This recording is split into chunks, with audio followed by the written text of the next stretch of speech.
우리가 구약 성경을 읽다 보면 하나님께서 자기 백성인 이스라엘을 왜 심판하고 망하게 하셨는가 하는 그런 의문이 듭니다.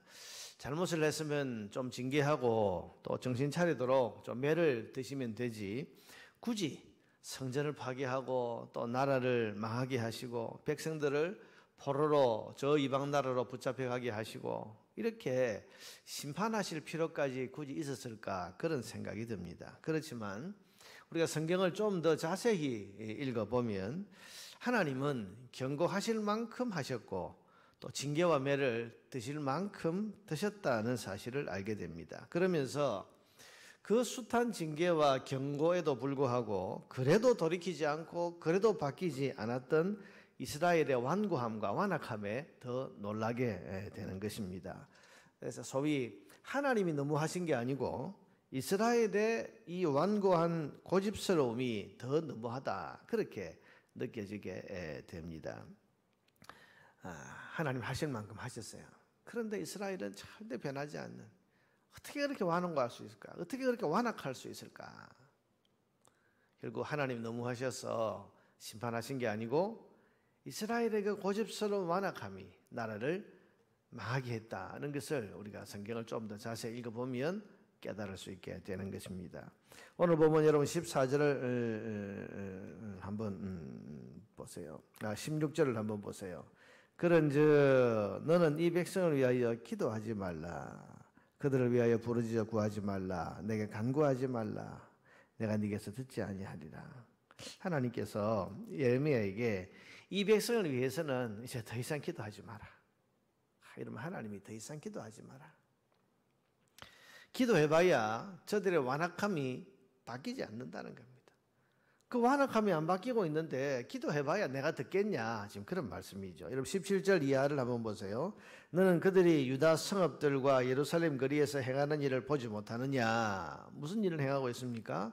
자식들은 나무를 줍고 아버지들은 불을 피우며 부녀들은 가루를 반죽하여, 여러분 지금 온 가족이 나서가지고 열심히 부지런히 뭔가를 하고 있습니다. 아이들은 나무를 주워오고 아버지는 그걸 가지고 불을 확 피우고 있고, 그리고 여자들은 그걸 가지고 가루를 반죽해서, 그래서 도대체 뭘 하는데 저렇게 바쁘냐 하고 봤더니 결국 뭘 하는 거죠? 하늘의 여왕을 위하여 과자를 만들며, 하늘 여왕이라는 것은 하늘에 있는 여왕신, 그러니까 이게 우상에게 지금 제사하기 위해서 온 가족이 나서가지고 열심히 일하고 있는 그 모습.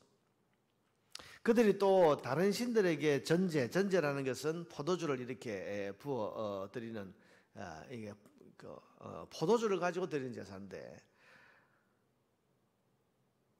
다른 신들에게 전제를 부음으로 나의 노를 일으키느니라. 자, 여러분 지금 유다 백성들이 열심히 뭔가 일을 하고 있는데 가서 들여다보니까 이게 뭐 한다고 열심히 해? 우상 숭배한다고 열심히 하고 있단 말이죠. 지금 하나님께서 이렇게 심판을 말씀하고 계시는 이 시간에도 여전히 우상을 위해서 열심히 떡과 과자를 만들고 있는 이 유다 백성의 이 완악함, 이 고집스러운 이 어리석음, 이걸 어떻게 고칠 수 있겠냐, 그런 말이죠. 하나님이 진노의 심판을 하시는 것 외에는 이들의 범죄와 악을 깨우쳐 줄 다른 방법이 이제는 없는 겁니다. 그래서 하나님 20절에 말씀하십니다. 그러므로 주 여호와께서 이와 같이 말씀하시니라. 보라, 나의 진노와 분노를 이곳과 사람과 짐승과 들나무와 땅의 소산에 부으리니 불같이 살라지고 꺼지지 아니하리라. 다른 길이 없는 거죠. 이제는 매를 들어도 안 되고 징계를 해도 안 되고 경고를 해도 안 바뀌고, 그러니 심판을 통해서 그들이 죄악을, 그들의 그 악함을 깨우치도록 하는 것 외에는 다른 방법이 없다. 자, 여러분 슬픈 일이죠. 이 슬픈 일 아닙니까? 22절 이하를 여러분 한번 읽어보세요. 제가 읽어보겠습니다. 사실은 하나님 하실 말씀이, 내가 너희 조상들을 애굽 땅에서 인도하여 낸 날에 번제나 희생에 대하여 말하지 아니하며 명령하지 아니하고, 과거 광야에서 하나님께서 이스라엘에 요구하신 게 번제나 희생제를 너희들을 꼭 드려라, 이걸 지금 요구하신 게 아니고 하나님이 이스라엘 백성에 요구하신 게 있습니다. 그게 뭡니까? 23절, 오직 내가 이것을 그들에게 명령하여 이르기를 너희는 내 목소리를 들으라. 그리하면 나는 너희 하나님이 되겠고 너희는 내 백성이 되리라. 너희는 내가 명령한 모든 길로 걸어가라. 그리하면 복을 받으리라 하였으나, 하나님께서 너희들 이제 가나안 땅에 들어가면 멋진 제사를 드리고 날마다 번제를 나한테 바치라. 그러면 내가 너희에게 복을 주리라. 그렇게 말씀하시지 않고 하나님께서 뭐라고 말씀하셨습니까? 내 목소리를 들으라. 여러분, 신명기 6장 4절에 쉐마 본문이 나오죠. 유명한 신명기 핵심, 모든 율법 핵심, 이스라엘아 들으라. 내 하나님 여호와는 한 분이시니 그 하나님께 순종하면 너희에게 복이 있으리라. 여러분, 신명기에 5편의 그 설교가 나오는데, 모세의 설교가 나오는데, 그 신명기에 나오는 설교 내용이 다 핵심이 뭡니까? 하나님 말씀 들으면 너희가 살 거고 하나님 말씀을 청종하지 아니하면 너희가 망한다. 그 말씀을 반복해서 말씀하셨잖아요. 지금 그 이야기를 하고 있는 겁니다. 내가 너희들에게 요구한 게 무슨 멋진 제사를 드리라는 것이었냐? 아니다.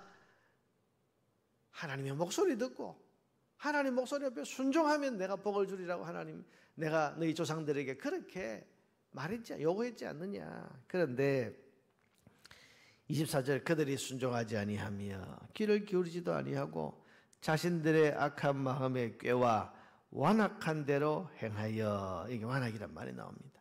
그 등을 내게로 돌리고 그 얼굴을 향하지 아니했으며 너희 조상들이 애굽 땅에서 나온 날부터 오늘까지 내가 내 종 선지자들을 너희에게 보내되 끊임없이 보내었으나, 하나님께서 그동안 기울이셨던 노력의 얘기 나오죠. 돌아오라고, 회개하라고 끊임없이 선지자들을 보내가지고 경고하시고 깨우쳐주시고 잊을만 하면 또 가서 또 선지자를 보내고 그렇게 하셨지만은 결과는 어떻습니까? 26절에 너희가 나에게 순종하지 아니하며 귀를 기울이지 아니하고 목을 굳게 하여 너희 조상들보다 악을 더 행하였느니라. 그동안 하나님께서 기울이셨던 노력, 수많은 선지자를 보내어서 알아들을 만큼, 알아듣고 돌이킬 만큼 그렇게 말씀하셨는데도 불구하고 전혀 안 들었다는 거예요. 여러분, 하나님이 얼마나 많은 노력을 하셨는지. 이런 노력에도 불구하고 바뀌지 않는 유다의 완악함 앞에서 하나님께서는 예레미야에게 너 더 이상 성과 없는 헛된 수고를 하지 말라. 27절에 보니까 네가 그들에게 이 모든 말을 할지라도 그들이 너희에게 순종하지 아니할 것이요 네가 그들을 불러도 그들이 네게 대답하지 아니하리니.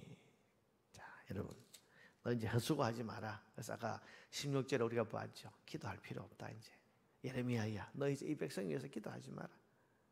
이 정도로 내가 해왔는데 안 바뀐다. 자, 여러분, 이제는 심판의 길밖에는 다른 길이 없다. 그 말씀을 지금 하고 계시는 겁니다. 사랑하는 여러분, 사람이 망하는 것은 결국 자기의 완악함 때문입니다. 핵심이 그거잖아요. 하나님이 인내하시지 못하는 분이라서 그런 게 아니고, 하나님이 성급하고 하나님이 뭐 불같이 화를 내는 분이라서 망하는 게 아니고 완악하기 때문에 그런 겁니다. 안 바뀌는 거죠. 들어도 안 바뀌고, 때려도 안 바뀌고, 징계를 해도 안 바뀌고, 그래서 망하는 거예요. 하나님은 늘 기회를 충분히 주십니다. 여러분, 불신자들을 하나님은 구원하시기 위해서 지금도 구원의 길로 계속해서 부르십니다. 충분한 기회를 주십니다. 그런데도 구원에 이르지 못한다면 그것은 자기의 완악함 때문입니다. 여러분, 나중에 저 지옥에 간 그 시옥 심판을 받은 그 사람들에게 하나님께서 말씀하실 그 꾸지람이 뭐겠습니까? 너 그 수많은 복음 전하는 자들의 전도를 듣고도 회개하지 않은, 복음을 믿지 않은 그 완악함 때문에 너 그 지옥에 있는 거다. 여러분, 하나님께서 얼마나 많은 말씀을 들려주십니까? 얼마나 많은 전도자들에게, 전도자들을 보내어서 예수 믿으라고, 복음 믿고 구원받으라고 얼마나 많은 말씀을 주시는데 결국은 안 바뀌는 이 완악함 때문에 심판받아서 지옥 가는 겁니다. 구원 못 받는 거죠. 누구를 탓하겠습니까? 자기 완악함 때문에 완악함. 여러분, 우리 신자들도 마찬가지입니다. 구원받은 자기 백성에게도 하나님은 회개하고 돌이킬 기회를 계속 주십니다. 그런데도 여러분, 신자가 은혜와 복된 자리로 나아가지 못하는 것은 결국은 하나님의 복을 안 주셔서가 아니라 회개하지 않으려는 자기의 완악함 때문이다는 것을 우리는 알아야 됩니다. 결국 성도가 초라하게 사는 것은 자기의 완악함 때문이지 하나님이 인색하셔서가 아니라는 것을 꼭 여러분 기억을 하십시다. 우리가 지금 유다 나라를 보고 있고 유다 나라를 꾸짖으시는 하나님의 말씀을 우리가 듣고 있지만 사실은 나를 향해서 적용을 해야 되는 거지.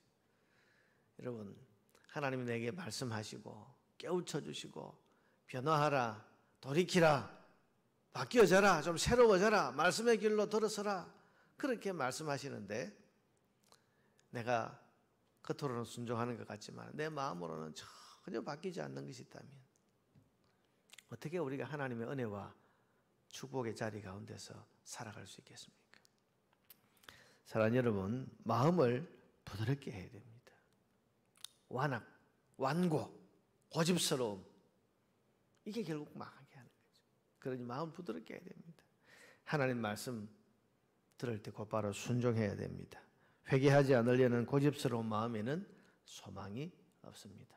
여러분, 말씀 듣고 금방 회개하는 사람이 있고요, 말씀 듣고 그대로 순종하는 사람이 있습니다. 그런데 말씀을 2번, 3번, 4번 들어도 순종하기를 꺼려하는 사람이 있습니다. 이게 완악한 마음, 완고, 고집스러운 마음. 내가 살아온 대로 나는 살겠다. 뭐 말씀은 좋은데 나는 내 삶을 안 바꾸겠다. 이게 우리 삶의 은혜와 복을 뺏어가는 거죠. 이런 말씀을 들을 때 즉시 회개하는 게 부끄러운 게 아니죠. 말씀 들을 때 즉시 회개하고 하나님의 음성이 내 마음에 들려올 때 곧바로 돌이키고 성령께서 내 양심을 찌르실 때 곧바로 무릎 꿇어야 됩니다.